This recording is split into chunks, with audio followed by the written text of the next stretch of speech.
Now, some of you have mentioned trust, and I do want to take a little bit to talk about some concepts of how we can create trust with the people that we interview. People that, by and large, from their perspective, probably have very little reason or motivation to trust us.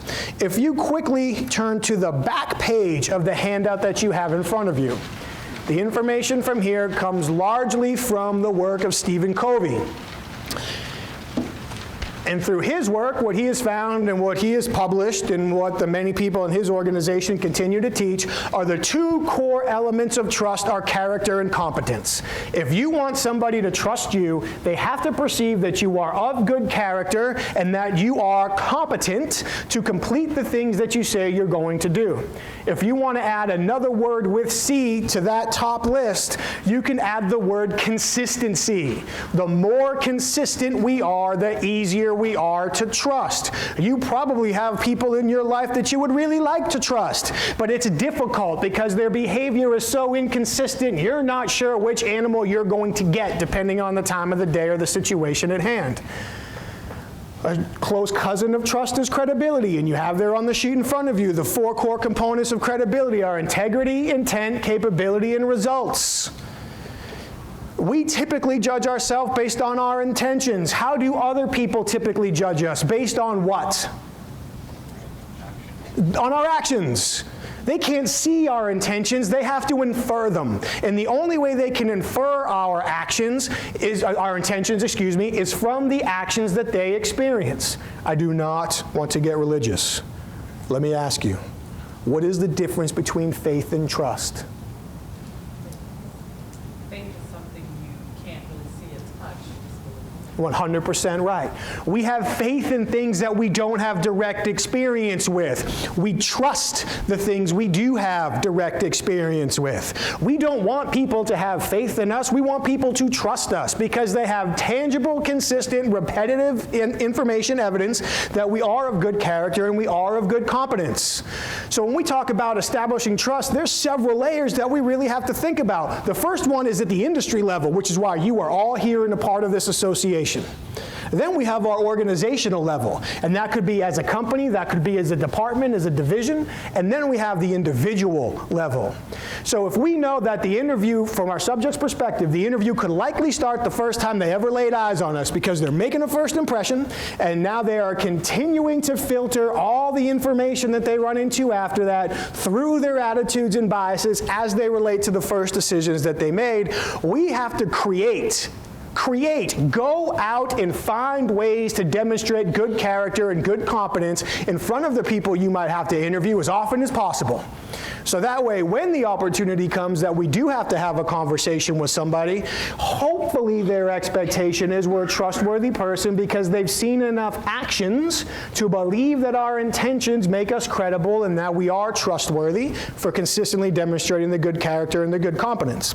If you look at the bottom three subcategories here, when we talk about making the decision to trust between two people, there are three categories that the elements fall into. The first one is the truster. The truster, in our case, is going to be the interview subject. There are shared factors, and then there is the trustee, which is us, the interviewer. We are the person who we are asking others to trust us. From the truster standpoint, when we look at some of the factors, first of all, what's their risk tolerance? The higher their risk tolerance, the more likely they will be to trust us, and vice versa. What is their level of adjustment?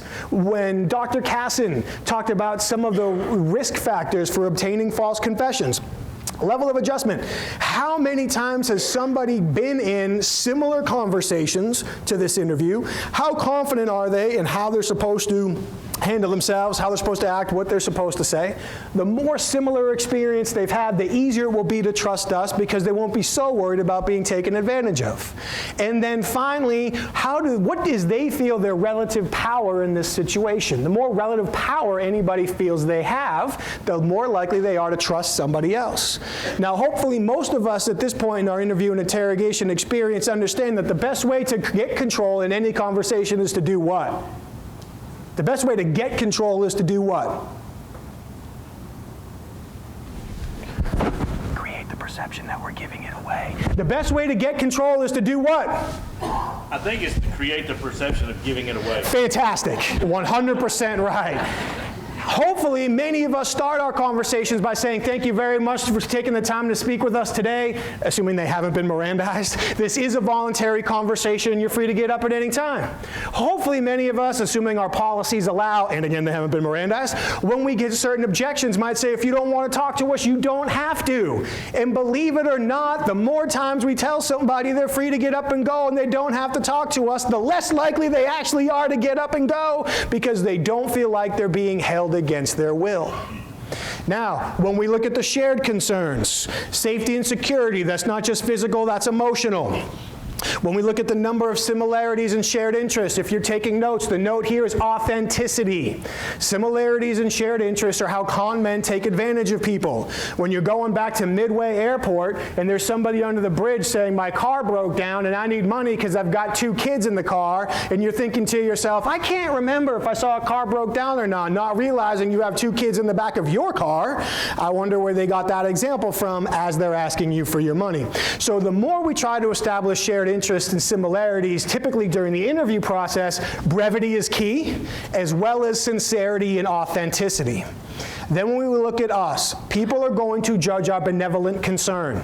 Do they genuinely feel that we actually care about other people, or do they feel that we're a hammer on a lifelong search for more nails? Also, do they think we're capable? You can circle predictable. The more predictable we are, the greater the idea they can have of our integrity and the more likely we are to be trusted. And then finally, what is our level of communication? People hate secrets. The more they feel like secrets are being held against them, the less likely they are to trust us. So the key perspective to have on this information is not just how do we demonstrate these things during the interview. If we wait for the interview, that horse is so far out of the barn, we're never getting it back. What are the things that we can do in our community, in our building, within our own organizations? How can we start passing this philosophy up the food chain? So it's not just on an individual level, but it's on a department level. It's on an organizational level where we begin over time, this doesn't happen overnight, but we begin over time to build that culture of trust, so that way when we have to have difficult conversations with somebody, we have a greater opportunity to get the truth.